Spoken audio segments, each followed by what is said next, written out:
The economy sucks, the job market sucks, everything sucks. Hi, and welcome to my channel, Rad Mat Grad. I am the radical mat grad in question. My name is Am-uh-ris, and this is my first ever YouTube channel video. I'm really nervous because I don't know what I'm doing, but I do know that I like to yap.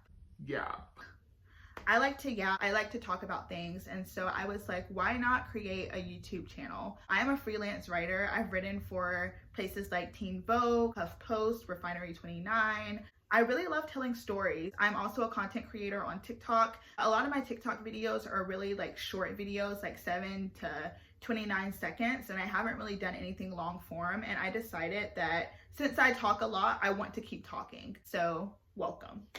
I wanted to go ahead and like get up close and personal. I moved back home at 27. Yes, 27. So I know that like some of my friends are out there getting engaged, having a baby or two. I was like, I gotta pack my bags and go home. I moved with my partner all the way to New York, stayed there for a little over a year. And then when we broke up, I had to move back home. It was really frustrating for me because when I first moved out of the house, I was like, I'm never gonna move back to the house. My grandma was like, you know, baby, you can always come back if you need to. And I said, oh, grandma, I don't need to come back. I got my money right. I'm ready. I'm gonna conquer the world. I think that I actually moved out a little prematurely. At the time I was 23 and I was still in college. It was my last semester. I was working full-time as a nanny. I really wanted this like newfound freedom, but I think with that newfound freedom came a lot of responsibilities and a lot of consequences. I partially wanted to move out because I came out of the closet and I moved out at the same time. At the time, I thought that that was like the best thing for me to do. But then what I didn't realize is as I was getting my stuff out and I was telling my grandparents, yeah, I'm gay, they were like, we already know. So like no one was like really surprised. I was out to my parents already, but I lived with my grandparents in their basement. And I told them I was gay and I was expecting them to be like, what? But they were kind of like, okay, why are you moving out? Because I had like formed this whole like opinion of like what everyone was gonna think before I even gave people the chance to think. I was just like, oh, people are gonna judge me, so I need to move out and I need to live my own life because I have this girlfriend and like I need this privacy and I need this and I need that, when I think I honestly could have stayed at home. You know, you live and you learn, and I decided that I wanted to go and venture out and get my own place. So I moved in with a roommate. That was cool. I met them on Facebook and we met up to get like some pretzels or something. We were like, okay, we vibe. They already had their degree, but was getting my degree in political science. They had a degree in political science. They were working at a nonprofit. I wanted to work at a nonprofit, so I was like, oh my gosh, okay, we're vibing. We're on the same wavelength. So we ended up moving in together, and we both got into relationships like when we moved in together, and I think that caused a lot of strife in our own relationship. Looking back, I could have just like had more boundaries with my partner and told them like, stop coming over here so much, but I didn't really know how to handle conflict as a 23-year-old. So I was just like, you know what, I'm gonna move out so I can have my own privacy because I want to do whatever I want. And that was kind of the theme of me like living my life. I just wanted to live my life in a certain way, in a way that I wanted. It wasn't even what I wanted. It was more of, this is like this idea that I'm chasing, and I keep chasing it over and over and over again. So if it wasn't moving out from my grandparents' house, it was then moving out from living with a roommate. So then I went and I got a 1-bedroom about 10 minutes away from where I was living at the time. And I was like, okay, this is my new life. So I lived in a 1-bedroom. My girlfriend at the time was always at my apartment, so I didn't feel like I lived alone, even though I did. And then when we broke up, I was like, oh my gosh, this apartment reminds me too much of her. So I went and got another apartment. It was a 2-bedroom. By this time, I had switched my job a couple of times, and I was working at a nonprofit, and I had a managerial position. So I was like, okay, I can afford to live in a 2-bedroom apartment. I'm about to live it up. I moved into a 2-bedroom apartment. But then I got lonely. So after 6 months of living by myself, I was like, let me find a roommate. So I found a roommate and we got along pretty well. We were cool. And then I did something crazy. I fell in love again. Yes, I fell in love again. And this time my partner lived 100 miles away from me. We ended up seeing each other a lot, we would drive back and forth to each other's town, or we would meet up in the middle. And at some point I was like, this is putting too much miles on my car and I don't really have this flexibility to keep doing this, so let's just move in together. So we moved in together. We moved into a town that was in the middle of both of our towns, so that way like we could have like an equal chance of like seeing our family. We were like equal distance apart from our families. So we liked the town, we liked where we lived. It was pretty progressive there. It was cool, it was cute, it was fun. But then my partner got into grad school. So when they got into grad school, they were like, you know, I'm gonna go to grad school. And I was like, okay. And they were like in New York. And I was like, oh, okay.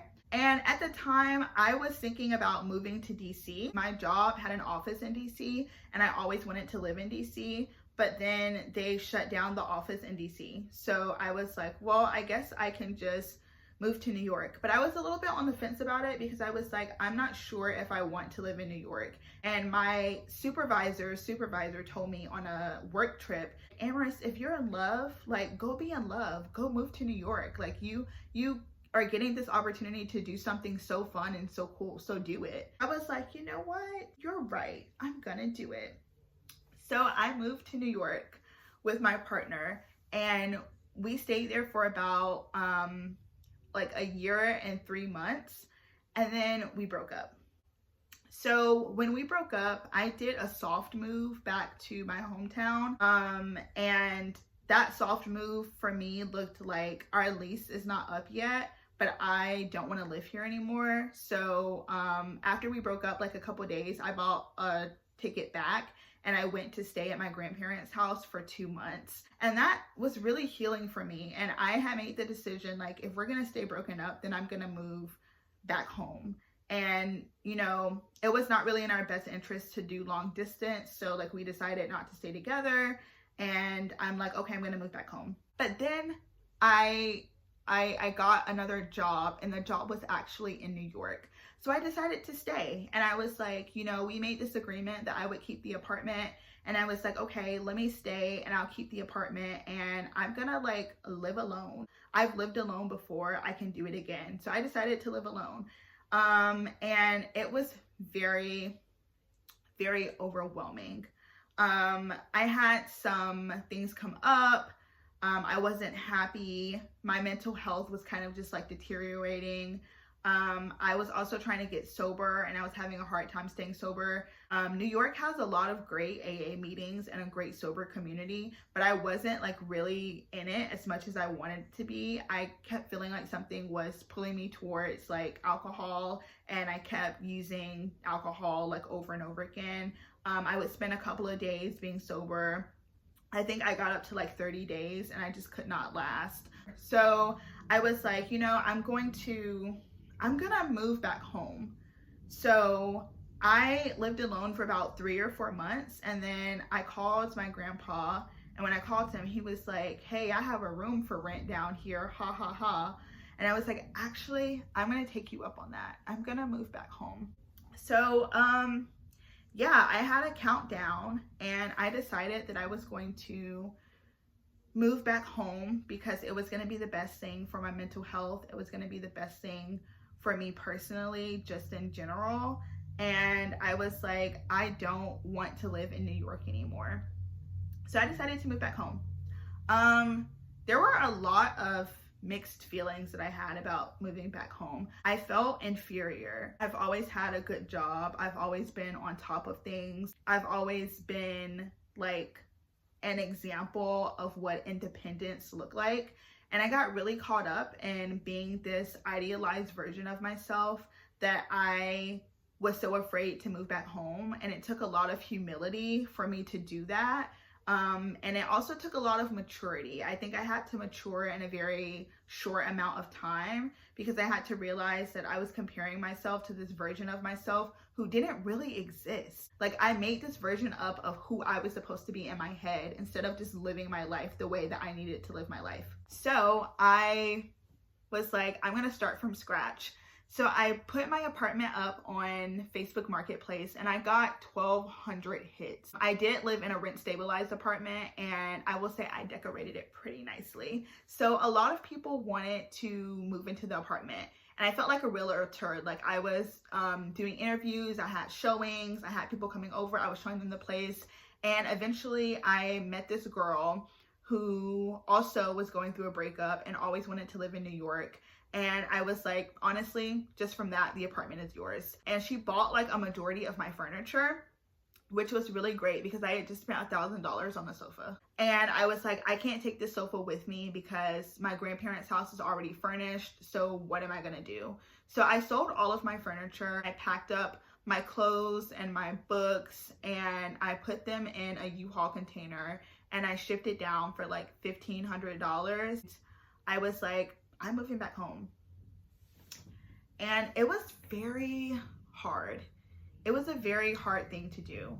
But I decided that, you know, even though it was hurting me that I wasn't going to be this big independent person, that I needed this happen for a reason. And I applied for apartments, but ultimately I was like, the financial stress of living alone in New York for 4 months was enough for me to be like, I need to save money. I need to live at home. And yeah, so I did it. I moved back home and I posted on Threads about it. The responses I got were really overwhelming. I posted on Threads about moving back home and I asked for some advice. And here are some of the responses I got. Someone told me, girl, if you don't take yourself back home and regroup in a safe space, when you were able to back into the world and try again, no shame allowed. This is a good blessing. Minor setback for a major comeback. Chin up, chest out. You're just pivoting. A fresh start can do wonders. Where you currently are is not where you'll end up. I was really overwhelmed because I had to move back home, but I think that it taught me a lot. I moved back. I rearranged the furniture in the bedroom.